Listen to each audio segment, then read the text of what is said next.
스갱위의 일기장입니다. 그 후로 수프만 생각했다. 요시다 아스히로. 트루아가 쉬는 날인 수요일엔 게으름을 피우며 천천히 일어난다. 날이 맑으면 이불을 말리고 하품을 하고 눈을 비비며 오늘은 어떻게 지낼까 생각한다. 오늘은 하며 달력으로 시선을 옮기는데 갈겨 쓴 볼펜 글씨로 스키분의 시네마라고만 적혀 있었다.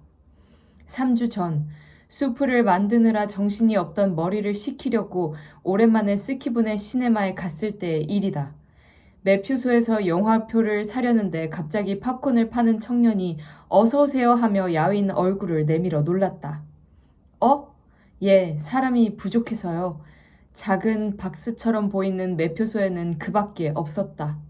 정확히 말하면 그와 또 한 마리 바닥에 얌전히 누워있는 개의 모습이 보였다.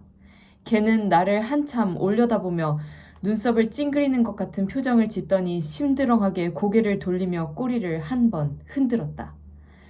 지배인이 없어져서요. 없어져요? 예, 개만 남기고. 개는 자신이 화제에 올랐다는 것을 알아차렸는지 검은 눈동자를 한층 더 크게 뜨고 다시 이쪽을 바라봤다. 다른 사람은 모두 그만뒀습니다. 지배인이 없어져서 월급을 못 받게 되어서요. 그렇다면 예, 저 혼자예요. 그는 이대로 있다가는 스키분의 시네마는 문을 닫고 만다. 그런데 나 혼자라도 어떻게든 계속 하고 싶다. 어떻게 하면 좋을까 하며 걔가 그랬듯 뭔가 호소하는 눈빛이 되었다.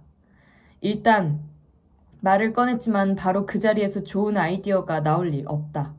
일단 관객이 올 만한 프로그램을 생각해야 해요. 예, 물론 그렇지만 좋은 작품은 필름을 빌리는 게 그만큼 비싸서요. 그렇다면 갑자기 머릿속에 떠오른 것이 있었다. 그보다는 그저 내게 유리한 것을 적당히 떠올렸다고 해야겠지만 여기에 나는 늘 수첩에 끼워 넣고 다니는 직접 만든 마스하라 아오이 출연작품 리스트를 꺼냈다. 여기에 있는 것은 대부분 인기도 없고 대단한 작품도 아니지만 적어도 저는 3번씩 봤고 무엇보다 필름이 무척 쌀 겁니다. 인기가 없다는 말입니까? 아니 그야 모르는 일이고 어쨌든 거의 상영된 적이 없어서 어쩌면 보고 싶어 하는 사람들이 많을지도 몰라요. 정말입니까? 평균적으로 B급 영화를 계속하는 것보다 조금 비싸더라도 눈에 띄는 것을 하나 하고 그 다음에는 한동안 조용히 이런 것을 하고 그리고 또 그 다음에는 관객을 모을 수 있는 것을 하고 그야말로 내 멋대로 대충 조언해버린 것을 떠올릴 때마다 반성하고 있었는데 얼마 후 노면전차 역에 나붙은 스키분의 시네마의 포스터는 놀랍게도 내가 얘기했던 프로그램으로 채워져 있었다. 내 리스트를 참고로 했다고 여겨지는 영화가 상영 예정작으로 여러 편 들어가 있었던 것이다. 분명 갑자기 변경했을 것이다. 새삼스럽게 살펴본 포스터에는 변경된 부분이 새로 덧붙여져 있었다. 필시 그 혼자 하나하나 덧붙였을 게 틀림없다. 이렇게 된 이상 보러 가지 않을 수 없다. 아니, 만약 그런 일이 없었다고 하더라도 마스하라 아오이의 이름이 포함되어 있는 작품이라면 예컨대 누군가에게 정신을 못 차린다라는 얘기를 듣더라도 아무 말 없이 일단 달려갔을 몸이다.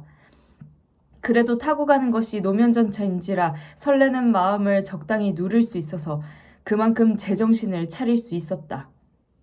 스토브를 확실히 끄고 현관문을 잠그고 역까지 걸어가는 동안 전차가 오기를 기다리는 동안 그리고 다음 역까지 한 정거장을 가는 동안 나는 매우 냉정하게 녹색모자 그녀에 대해 생각했다.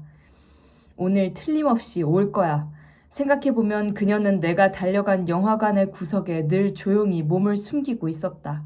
어쩌면 그녀 역시 마스하라 아오이의 팬이 아닐까? 어쩐지 그런 기분이 들었지만 나는 이제까지 아오이의 팬이라는 사람을 만나본 적이 없다. 언제였더라? 영화에 관한 한 상당히 정통해 라고 자칭하는 회사 동료와 술자리를 가진 적이 있었다. 그때 그가 오리구는 누구 좋아하는 여배우 없어라고 묻기에 대답해봤자 소용없다는 것을 뻔히 알면서도 마스하라 아오이라고 대답하자 그게 누군데? 라며 비웃음을 당하고 그대로 이야기가 끊겼다. 그것을 생각하면 역시 녹색모자 그녀는 특정한 배우에게 끌려서가 아니라 영화 속의 옛날 분위기에 젖어보려는 게 아닐까. 오늘은 과감하게 그 정도로만 물어볼까. 스키분의 시네마에 도착하자 로비에 생각보다 많은 사람들이 있었다. 매표소 창을 두드리자 어서 오세요 하고 나타난 청년의 눈빛이 반짝였다. 의외로 인기가 있네요. 예상외로 관객이 많이 오셔서 믿기지가 않아요. 믿을 수 없는 건 오히려 내 쪽이다. 어쩌면 지난주 비싼 작품 때의 관객보다 많을지도 몰라요. 걔도 눈을 반짝이고 있을까 싶어 창구 너머를 들여다봤다. 그런데 왠지 발 언저리에 부드러운 것이 느껴져서 보니 걔가 내 발에 기대 조용히 눈을 감고 있었다. 묶여있지도 않은데 매표소 옆을 자신의 보금자리로 정하고 반경 3m 내에서만 움직인다고 한다. 그 개는 수컷인 듯 했다. 내가 코트 주머니에 넣고 온 뼈의 냄새를 맡은 모양이다. 자, 이거. 종이에 싼 것을 펴서 개 발치에 내려놓자 개는 한바탕 꼬리를 흔들고 이거 정말 고마워요 라고 말하는 듯 매우 정중하게 물고 자신의 보금자리로 훌쩍 사라졌다. 수프를 위해 국물을 제공하고 그 대가로 황금색 에센스를 빼앗긴 사연이 많은 뼈라 분명 씹는 맛이 있을 것이다. 갑자기 상영 시작을 알리는 버저가 울려 퍼졌다. 버저를 울리는 것도 그 청년으로 그 밖에도 과자를 팔거나 전화를 받거나 하며 무척 분주하게 움직였다. 버저를 울리고 나면 이번에는 영사기사로 나서야 한다. 오늘은 그에게는 안 됐지만 팝콘 사는 것을 포기하고 버저 소리를 들으면서 빈손으로 극장 안으로 들어갔다. 인기가 있다고는 했지만 그래도 손으로 꼽을 수 있을 만큼의 관객밖에 없었다. 관객이 적은 건 늘 익숙한 일이었지만 평소보다 더 쓸쓸하게 느껴진 것은 그 녹색 모자가 보이지 않았기 때문이다. 팝콘도 없어서 영화가 시작되었는데도 손이 무척 허전했다. 그래서인지 나는 드물게 그녀가 등장하는 장면을 놓치기도 했다. 도대체 왜 정신을 못 차리는 것일까?